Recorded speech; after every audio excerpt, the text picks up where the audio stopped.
Spring break 2023, we went to Puerto Penasco, aka Rocky Point. This is the closest beach to Tucson, so it's quite popular as a spring break destination. We had been coming here for years, but that, like most everything else, ended with the pandemic, at least temporarily. This was my first time back since COVID. It's a 4-hour drive from Tucson, through some of the luscious stretches of the finest desert in the world, the Sonoran. The route goes right through Organ Pipe National Monument, with the signature cactus, the organ pipe, viewable everywhere. Even dead ones are photogenic. The organ pipe landscape is one of America's great places. Organ Pipe is not just a way station on the way to Rocky Point. It is an essential destination in its own right. The Lukeville-Sonoyta crossing is about as chill as the border gets, taking mere minutes to get through. The northern state of Sonora is also easy to navigate, especially down to Rocky Point, which is officially a hassle-free car zone. Passports and Mexican insurance are mandatory, of course, but no other special paperwork is needed to drive to Penasco. Our go-to spot in Rocky Point has been the beach known as Las Conchas, just east of the town itself. Full of beachfront houses and condos, it's super easy to rent a place right on the beach. We arrived at low tide, exposing classic ripple marks in the sand. Ripple mark analysis is a common lab session in StratSed courses in geology, and the low amplitude, the short length, and the asymmetry of these ripples all indicate the low energy ebb flow that created them. Brother Bob came along on this trip, first time ever for him here. It took no time at all to break out the fishing gear and take his first cast.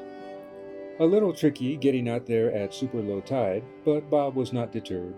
No luck today, but fear not, there were opportunities for fishing all week. Sunset, my favorite time of day, was as fine here as I recalled from the past. Something about the wide panorama and the mix of beach, ocean, and colorful sky just can't be beat. We even got the two planets in the western sky as it got darker.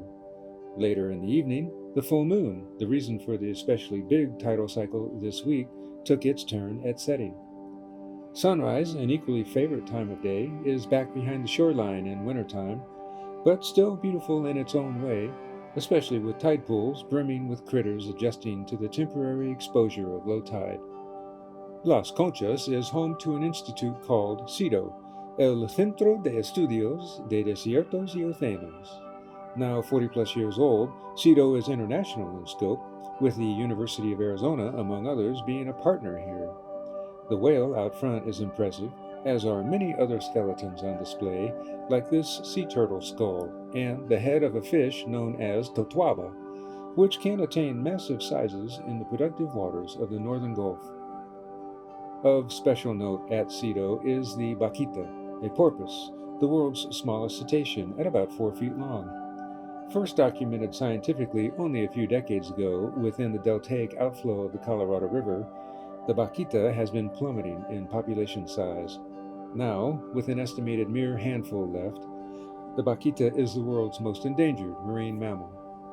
The vaquita has been in decline principally due to gill net fishing for shrimp and/or for the totuaba, as depicted here. Vaquitas become caught in the nets and they die, a phenomenon known as bycatch. Bycatch is not at all funny, but cartoons exist making fun of it, an example of dark, ironic humor. Cedo promotes conservation of the vaquita, largely through education and outreach, like giving public talks to visitors at the Institute. Better than nothing, but meaningful action to save the vaquita is difficult to achieve. Let's hear from an expert on the conservation prospects of the vaquita. All we know is that, as long as there are gill nets in the water within the range of where the vaquita occurs, there is a substantial risk of animals getting entangled in the nets.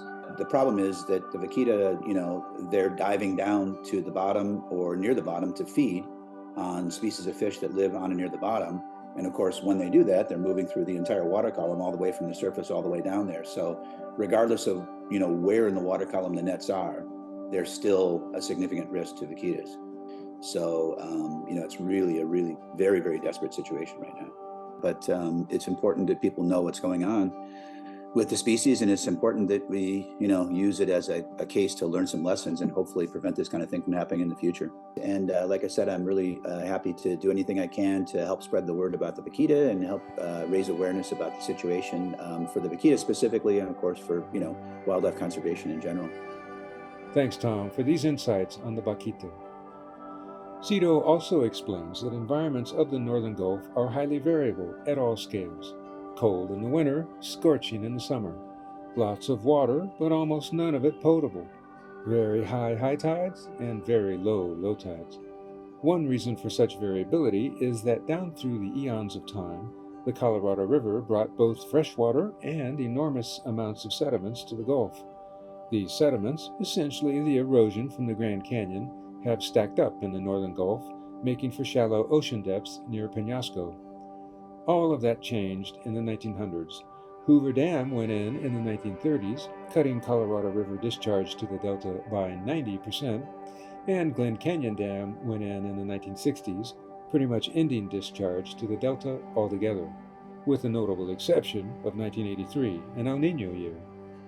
The Delta is fundamentally different now than before, and a good depiction of how it used to be was given by Aldo Leopold, the legendary American conservation writer. His essay, The Green Lagoons, linked in the description box below, is highly recommendable. The dams were enormous engineering feats, and they resulted in improvement to human society. But the resultant alteration of the delta of the Colorado River is no less than one of the great ecological changes of all time. Skydog loves Rocky Point as much as we humans do. Surveying the scene from the condo is good enough for her, but she also likes the freedom of the big, empty beach, what with the ever-present chance of finding something dead to roll around in. In the midday heat, Sky prefers the shade of book time, and at moments of low-angle sun, she puts in a stroll. Rocky Point is a haven for birds, especially seabirds, so be sure to bring binos on any trip here. At low tide, the beach is full of the big birds, namely brown pelican and multiple kinds of gulls and terns. Great egrets are very common here, including right on the seawall of the Malecon in town. A fave of mine down here, because it's just so striking, is the American oyster catcher. Beaches with exposed rocky parts at low tide have oyster catchers, sometimes whole bunches of them. Other recreational and or relaxational activities down here include the famous banana boat, which is pulled pretty fast over the waves of high tide. It might look smooth in this clip, but believe me, it's rough out there at high speed, and getting bucked off is common, if not the actual point. We bring our acrobatic kites down here, taking advantage of the near certainty of strong afternoon winds, and taking care not to kill anyone by kite. Ever tried an authentic piña colada, made with and in the pineapple itself? Vendedores work the beach every day, striving to meet your every need. Don't forget combing the beach for shells, or, if you're lucky, a bird skull that hasn't been demolished yet by the waves. Meanwhile, Bob and I resumed our lifelong cribbage tournament on this trip. At this point, we're tied at about tens of thousands of wins each, and this trip did nothing to alter that long-term record. We each won another 50 games while at Rocky Point, proving once again the ancient wisdom of life itself. There's always the next deal, including perhaps up in heaven. I bet God can peg out from just about anywhere on the board.